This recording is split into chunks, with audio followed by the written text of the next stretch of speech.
Hey everyone, welcome to the Brownstone. You are listening to Numbers Don't Lie. I'm your host, Dr. Michelle, and you're learning to get out your feelings so you can make the best decisions for yourself, your family, and your business. Now, this month is February, the month of love. So, all month, you're going to be listening to Numbers Don't Lie, Love Edition. I hope you like it. Right? I liked it. There's a little razzle dazzle I put on that. So today's show, we're going to be talking about unconditional love, parenting when it's difficult. Now, I like to think I was a good child. Like I made good grades, you know what I'm saying? I was respectful for the most part. But if my mom was here, not to say it'd be a totally different story, but she would probably share some times when it wasn't as easy. That might have been because she was a single parent and always tired. She worked and had to raise two girls by herself. She took a night job. So, if you know anybody that works at night, they're always tired. It doesn't matter if they got tons of sleep, they're always tired. So it could have been that, or it could have been, some of our decisions were just terrible. You know how teenagers are. We really were not that smart. I talked about that on episode 1. So if you missed episode 1, you go back and listen to it. We really weren't that smart back then. In our minds, we were. We just thought we knew it all. But child, we was a little bit stupid. I'm sorry. That's probably harsh, but we were not that bright. I'll say that. We just didn't know enough about the world, and the decisions we made were based on our limited understanding about the world. Either way, my experience was my experience. And my mom, I think she would agree, but parenting is not always easy. There are highs and there are lows. So if you're listening and you're a parent, you want to be a parent, I encourage you to lean in because this show is going to be very eye-opening, very insightful. And I want you to really get something from it. Remember, this is Numbers Don't Lie. So we're going to be, talking about our usual stuff, but it does have a bend towards parents. And today's guest, I'm really excited to introduce her. She is a stepmom mentor. Now, that may be new to you, but to all the stepmoms and dads out there, I'm pretty sure you could think of a time or 2 or 10 where you thought, well, you wanted to have someone like her to help guide you along the way when things got really difficult. If you follow her on social media, you'll see her posting about high conflict bio moms. She has a fantastic social media page. Okay. So by the end of the show, I need you to go follow her, go look at her content because she is laying it out, some different scenarios that you might experience. You might relate to it if you are a step parent. So y'all ready? All right. I'm going to bring her on. Let's welcome Dr. Ness. Hi. Thank you so much, Dr. Michelle, for that wonderful intro. Yes, I am a stepmom mentor. I have been a stepmom or bonus mom. I use both of those terms interchangeably. Some women prefer bonus mom, some women prefer stepmom. But what I have found in my experience is that when women refer to themselves as bonus mom, it's a different mindset than the women that refer to themselves as stepmom, right? So if you don't see your situation as being a bonus, or you don't see yourself as being the bonus in the situation, it's kind of hard to consider yourself a bonus mom. So some women prefer the term stepmom. And I mean, not one is better than the other. They're just two terms for the same role within the family. So yeah, I've had over a decade of experience in that. Yes, I've been doing this for a long time. First of all, you look very young. So you say you've been doing anything for a decade as like an adult? Yes, ma'am. Child. Okay, let me tell you. So I don't know if I'm supposed to get into it just yet, but Go ahead, get I into it. I got into this position as a mentor, right? So when I met my husband, I was already a mother of two children of my own.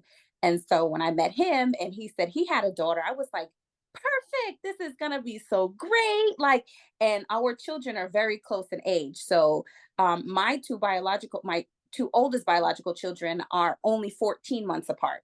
Okay. And so my bonus daughter, my stepdaughter, is 13 days younger than my daughter. So they're Wow. So very they're like close. triplets. Seriously. So I was under the impression, or I thought that everything was going to be so smooth, right? Like it's just going to be one big happy family. We're always going to be happy. And then I was in for a rude awakening Wow. very early on. And at the time, I didn't have anybody to turn to. I didn't have any relatives. I didn't have any friends. I didn't know where to turn to. And so I had to learn so many lessons the hard way. And then through the years, I acquired friends that are also in this role, and they're like, oh my God, like you make it look so easy. Like, what are you doing? But it's not easy. I don't want to give anybody that impression that it is easy, because it's not, right? It's a journey. But people were asking. And so I was like mentoring unofficially. And then people are like, you got just gotta be your thing. Like, this is you. Like, you know what you're talking about. You make it so relatable. You're honest, right? And so that's how I got into this role of being a stepmom mentor. It was just through a lot of trial and error, through connecting with other bonus moms or stepmoms, and just expanding, I guess. But Wow. yeah, so I thought it was gonna be a walk in the park when I realized they were all, within a year of each other, like same Mhm. age. And it wasn't. It And they're wasn't. all girls, right? No. So Well, I mean, I like have, the three that's close in age. nope, my son, Oh, okay. and then my daughter, and then my bonus daughter. Okay, So okay. yeah. But yeah, so we have a 17-year-old, two 16-year-old girls, and a soon to be 2-year old. Oh, wow. That's a gap. I think you said something really powerful because a lot of people, when they hear I'm a data scientist and I Yes. say I have this show and I invite people on, they think it's about to be super technical. And I'm like, no, it's really not a technical show at all, but it Right. really is helping people understand that data is everywhere. Information is everywhere, and it doesn't Mhm. matter what scenario it's in, whether it is in like accounting, your business, and your budget. There's information even when we talk about love and situations. And so something you said kind of sparked, like you said, I thought it was going to be, just this happy fairy tale, like, oh, we're blending our family, it's going to be so great. And I think I want to make sure I understand, you said I didn't, like, you didn't know any, did you know anyone that were blending a family at the time? No.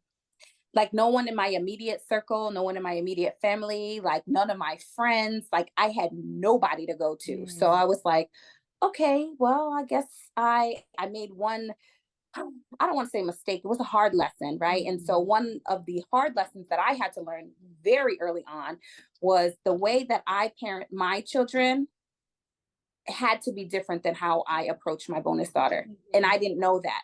So I tried to approach it as like everybody under this blanket, but no, Yeah, it didn't work out. I could see that.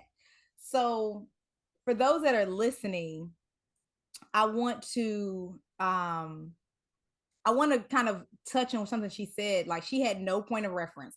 There was no past data to help her inform her decisions. Because usually we have something like, okay, I've met a guy like you before. I've dated Mhm, someone like you before. I've been in a situation before. So you can kind of have scenarios in your mind of how it could go. But it mhm, was like she literally had nothing, and she had to go in blind. So I hope you caught that point. So if you're ever experiencing something new, you really don't have any past information to help you. And so she said something later, like she was able to connect people later. So if you're mhm, approaching a situation where you feel like there's nobody in your immediate circle, I encourage you to find someone like her, whether it's you being a blending your families or another endeavor of your life. If you mhm. ever feel by yourself, if you don't have any previous information to guide you, whether it's good or bad, because sometimes we know what not to do, I encourage you to find a community so you can take your steps more seamlessly, less Mhm. conflict. Like, 'cause you said it was hard at first because you just didn't know. So I just want to make sure that point got across, because you're not the only one that's in something alone and the first one to blaze that trail, or at least we think we're the first person. We're not. Right. It's somebody else out there. There is always somebody, but you're right. You have to be able to have a trusted source, and not Mhm. all information is accurate information, one, and not all information pertains to you, right? In the same way. So, I had, through connecting with other people, it was like, oh, you mean to tell me there's a community online, or you mean to tell me, and that's how my horizons were expanded, because I connected with the right people when it was meant for me to connect to them. But I encourage anybody that is on this journey of stepmotherhood, or step parenthood to align yourself with a community, because no one gets you like somebody who's also going through it. No, our journeys are not the same, but there are some similarities in some of the situations that we experience on this journey. Nice. So I want to ask you a couple of Yeah. questions. So the first one is, how important is it to understand your children's love language? And this is, any child in your house. How's it important to understand their love language? Oh, that is super important. Let me tell you. So I am like I'm a Libra. If anybody is into that, I'm like super lovey dovey. Like I love everybody, want to hug everybody. That's just me. So my children, they grew up with me doing that. Right. So when my bonus daughter came into the picture, she was not like that. Mm. Right. And so I'm like, oh, okay. I try to give her a hug, and she, like a loose fish, she'll just kind of sit there. She didn't hug back. And I'm like, okay. And after a couple of times, I was like, fine, she doesn't want my loving. I'm not going to give her any loving. So I Mm. literally went from one extreme of just smothering her the way I don't want to say smother, but like showing that affection towards her, like I do with my other children, to none at all. Mm. And then that was those are two extremes, and that didn't give any better results, right? And so she was feeling like, well, she doesn't love me, she doesn't want me around, how come she doesn't hug me anymore, how come she doesn't say I love you, like, how. So she was looking like, okay, she's only doing that for her biological children, and Mm. I'm over here in the corner not getting any of her love and any of her affection. So I had to find out where to meet her in the middle. Yeah. Like I had to find out where to meet her in the middle. And a lot of that comes from the other household. We don't have control over the other household. And that's something that I had to learn as well. As much as we want the best for the children all the time, we are only in control of our own environments. And so sometimes if they're in a different environment that doesn't openly express that type of affection, the child may not know how to respond when they get it. And Mm-hmm. so I had to learn, okay, she does like hugs, but maybe not 3 hugs a day. Or you know what I mean? you know, so I had to learn that love language. And same with my children. Like they just like to be like hugs and affirms, and I affirm my bonus daughter all the time too, and I had to find that balance. But initially it was like, oh, I'm going to do what I do with my biological children, I'm Mm-hmm. going to do the same thing for you, because that is one thing that a lot of people outside of the community suggest. So if you're not in a blended family, a lot of times people on the outside will say, well, just treat them like your own, but that doesn't always work, right? And so you have to do what's best for your family. And I had to find out, okay, my children, they grew up with this, they like the affection, but she likes it, but not on the same, not at the same amplitude or the same volume. So I had to just Mm-hmm. turn it down a notch. And so once I was able to find that, she was still feeling like she was loved. She was still feeling like she was getting attention. And, my children were missing any attention when I was giving it to her. So that is super important to know what your bonus child is comfortable with and what they are not comfortable with, but also keep in mind the other household or the other environment they are in. So it's not necessarily a rejection towards your affection. It could just be they're not used to that. Mm-hmm. That's So. good. I want to pull out a point that she made. There's a couple of them, both you and your bonus daughter. Um, but it was just again, people think of like data sciences, they think like, oh, you do numbers, but you were literally taking in information and Mhm. making a decision. Like your brain is like, okay, I got this information. This is not working, shift. This is not working, shift. And so that's what we mean about getting out of your feelings, because at first it was just like, oh, she doesn't like my love. That was totally based off of emotion, Mhm. as opposed to understand. Because if you had the understanding before, you would know to shift immediately. Mhm. But it was, you had to learn that. So I hope you guys are hearing what she's saying. Is when she made that initial emotional decision, it didn't turn out well. Just like, now I have to regroup to figure this thing out, because now she's feeling like I don't love her at all. So, but once she realized, her brain starts taking it in, making a decision, taking, like, it's just like you keep that trial and error, that iteration. That's what Mhm. it is. Once she Yes. got those iterations going of like, try this, try this, try this, and Mhm. now we find what works. That is so powerful, as opposed to just taking something, this is how I do it, and this is how I do it. This is how I give love, and this is how I give love. They take it or leave it. But her ability to adjust, and that's any relationship, whether it's your friendship, a spouse, someone Mhm. you're dating, a child, we really do have to be able to take in and understand them and then adjust, because it is very selfish of us to just say this is what you get, take it or leave it, because we won't want Mhm. anybody to do that to us. That So is I so really true. appreciate you pulling that point out. That was excellent.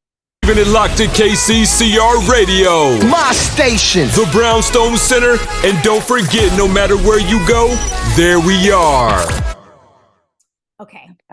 Now this next one is, now granted, you can share as much as you want up Okay. here. Okay. Okay. So what strategies have you found to be most effective when it comes to resolving conflicts? And I would say between your the stepchildren as well as the bio mom. Like, if you have some tips, some strategies to give when faced with conflicts. So you mean between all the children, or the parental figure and the child, or both? I mean, I can talk about I would both. say between you and the bonus Am I- daughter, and then you and the bio mom. You want to go there? Listen, that's also, you can share what you want to share. But I would say, Okay. So we want to try to keep it on a positive note. So, absolutely. if you want to share a story, I ain't gonna stop you. But make sure you hit them strategy, at least one strategy, so they know, Absolutely. like, Absolutely. oh, that's good. Absolutely. Let me try that. So if there's ever a conflict with my bonus daughter, I had to learn how she responds to me, right? Like, what does she respond to? She doesn't respond to yelling. I'm not a fan of physical discipline at all for any child. That's just not me. She doesn't respond to yelling. She doesn't respond to, like, when you're taking stuff away. So I had to figure that out, right? And so as far as, like, when she and I had conflict, we didn't really have conflict because she's very quiet, but sometimes she would give me a little attitude. Kids give attitude, and it's kind of like, I don't want to listen to you. I don't have to listen to you, kind of thing. It was kind of just meeting her where she was. So what did I say? Was there something that I said that upset you? It's all about communicating. Was it something I said that upset you? Was it something I did that upset you? What about this do you think is not, fair? I am open for dialogue. Like, I'm one of those people, like, we can talk it out. I don't always have to be right, right? But between the two of us, we are going to come to some kind of collaboration, some kind of agreement, so that we have an understanding that respect is mutual. Mhm. I will give you respect, you will give me respect. And I understand respect is earned. It's not always just given just because somebody is older than you, That right? part. Yeah, right. It's something that's earned. So I'm going to be honest with you. I expect you to be honest with me. So if I'm asking you a question about something, and you don't like it, or you disagree with it, we could talk about it, right? And then when you see my points and I see your points, we're going to come together, and we're going to figure it out. So communication is one.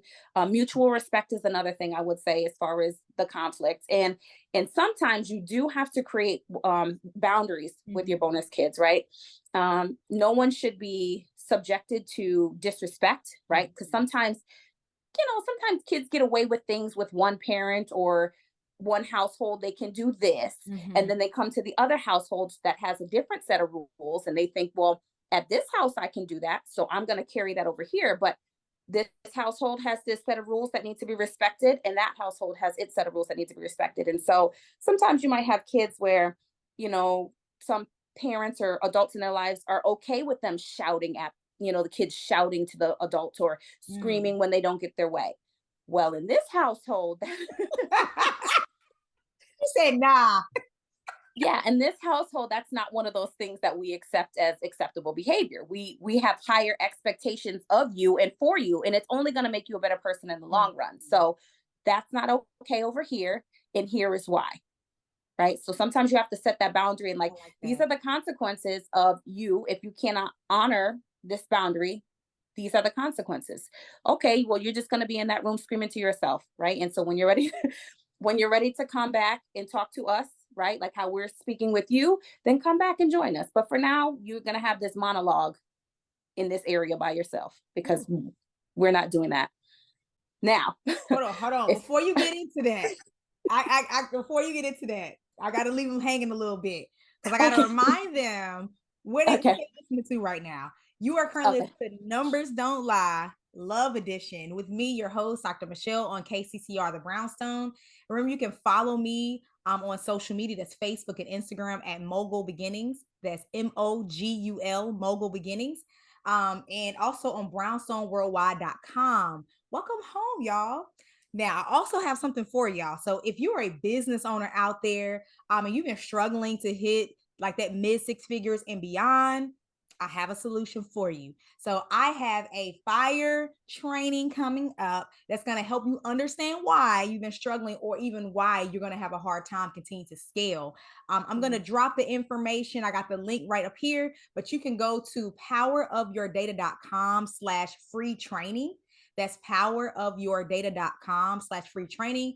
And I'm going to show you a little razzle dazzle. Now, remember, this show is Numbers Don't Lie. So, it's going to be related to that. Okay. Knowing your numbers is important. I just came back from a conference and they hammered that into us. And I was happy because, that's what I do. But it is so important. So I want you to hop on that free training, get everything you need so you can take your business to the next level. Now we're going to come right on back because Dr. Ness was about to tell us about the biomom side. And I'm excited to hear it. So, girl, go ahead. So you'll often see me put HCBM on my, on Instagram or any of the posts I put up. And HCBM just stands for high conflict biomom, right? So that just describes a person that has the tendency to choose conflict over collaboration, right? When it comes to things that have to do with the child. So in my situation, that is what I deal with, right? Right. And so if you are a woman and you are dealing with a high conflict biomom in the mix, one thing I always want to say is do not waste your energy arguing. Do not. Because no matter what you say, no matter what you do, somebody that has that mentality is not coming down, right? You're not going to convince them to see it your way. So instead, I just say, if there's something that needs to be said, stick to the facts. Don't be emotional when you're y'all hear that? That's what it is. Get out your feelings. Go ahead. Because you said yes. Do not be emotional. Don't get, amped up about, I can't believe. Don't do any of that. If you know what you're saying is the truth, stick to the facts of the situation. And that's that, because people cannot argue with the facts. Right. And so, like, whenever there's a situation that involves that, I give it a little bit of time, but not a lot of time. So that's another thing. I put a time boundary on that. Okay. It's like if there's issues that come up and my husband wants to talk to me about it, I say, okay, we are going to give this 2 minutes of our time. Say what you got to say, and I'll say what I got to say, but we need to fit it in there within 2 minutes. And at the end of that 2 minutes, what's the solution? That's good. Other than that, there's nothing else to talk about, right? Because I refuse to let that energy in this area, right? In my area. So we're going to talk about it. Say what you got to say. Do you have a solution? You don't have a solution? Well, we're not talking about it. Nothing else to talk about. So yeah, so, create a boundary with her if you need to, if you don't want to be communicated or contacted on social media, because sometimes they're really good for that, spamming the accounts. If you don't want that, you don't want them to call your house at 2:00 in the morning to, child, if you're not okay with your household being disrupted at 2 a.m. for nonsense that has absolutely nothing to do with anything, create a boundary for that, right? Just create a boundary with her if you need to. Don't argue and just stick with the facts. And I will say some of these high conflict biomoms, not all moms are high conflict. This is specific to the ones that are high conflict. So if you are dealing with one that is high conflict, sometimes it is important to document these things, because some of them will do, I don't know if I can get into it, but there was this one lady that, the high conflict biomom actually slashed the tires, keyed the car. Yes. And then there was another one. Yeah. Listen to this. Now, this is just pure manipulation, because they do a lot of manipulating. But there was this one where the biomom did not want the dad to have visitation. So what she did was she went to the court, filed a false protective order. So that stopped the visitation, right? And in the meantime, she's in the child's ear about why dad didn't pick them up from school, all this, that, and the other. And the child doesn't know any better. They're just saying, dad was supposed to pick me up. How come dad's not picking me up? And then, the child is getting fed or influenced with all of these things that are not necessarily true. And then in the end, when it comes down to it, the court says, yeah, absolutely not. None of this actually happened, right? Like, you could face criminal charges for what you did. Mm. But yeah, that's just one of the extreme examples of high conflict behavior. Just, just interferes with the relationship that the child could have with the dad if you have one parent that is just being manipulative, you know, and just putting stuff in the child's ear Wow. just for the sake of being high conflict. Yeah, so now you got me extra curious because Ooh. a lot of my friends, if they do, I don't have a lot of friends that have children. Hmm. And so which means I don't have a lot of friends with blended families either. Hmm. So how, for anyone that's listening right now, how would they know if they are the high conflict bio mom or bio dad? Like, what are some characteristics they can like self-assess to know? So if they have that mentality where everyone is always wrong and Mm. they are always right, regardless of what the situation is, that's a characteristic of somebody that's high conflict. Somebody that is not able to accept accountability or responsibility for their own actions. Well, the reason why I did that was because so and so said, or Mm-hmm. so and so did, or the only reason why I'm going to go here is because so and so, right? So if they're not able to accept accountability, if they are always right in every situation, or if they're the type of people that anytime you give a solution, they counter it. Mm. Okay, so say there's an issue with a cell phone, and you say, okay, right, you have a teenage bonus, all our, or we have teenage children. So you say, okay, well, I noticed that the child is up late at night on the cell phone. I think that an appropriate way to address this is to, one, communicate with the child our expectation that at a certain time the phones go off. And then you have somebody that's like, I don't like that idea, that's stupid. Oh. But doesn't offer a solution, doesn't offer an alternative. It's kind of like, well, it doesn't matter what I say.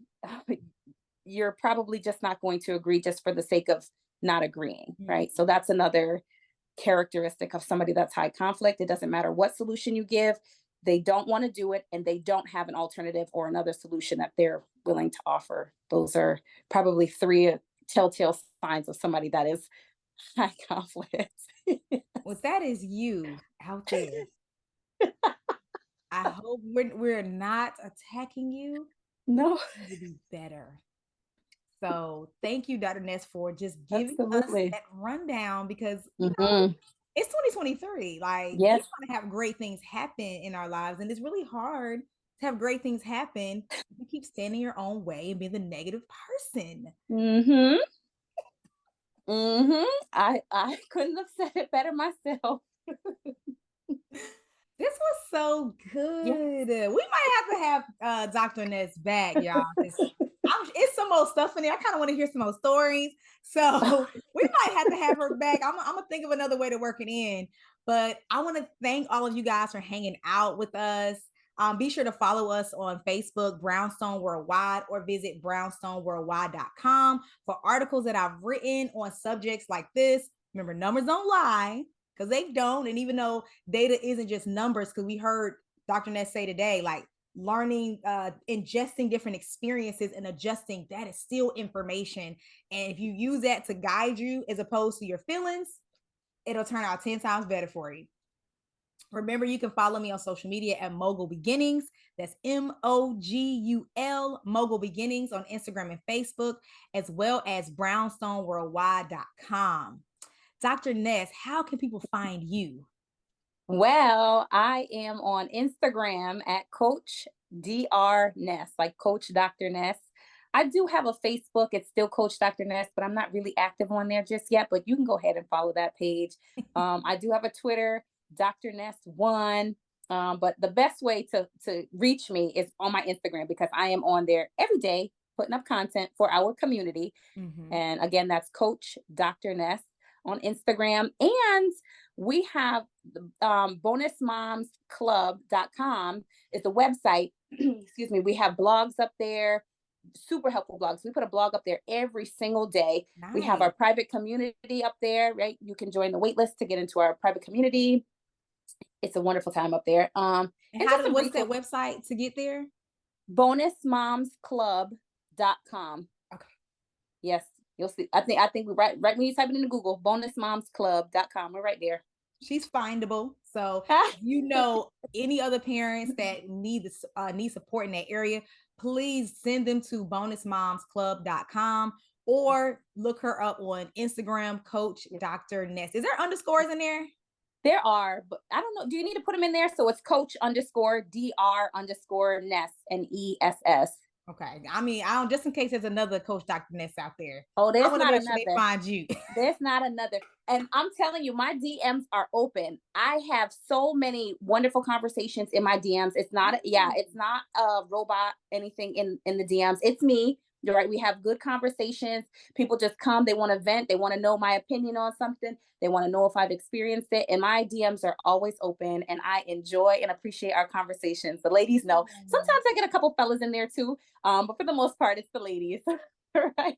It's the ladies. Awesome. Yes. So y'all can reach her. She's a real person. Yes.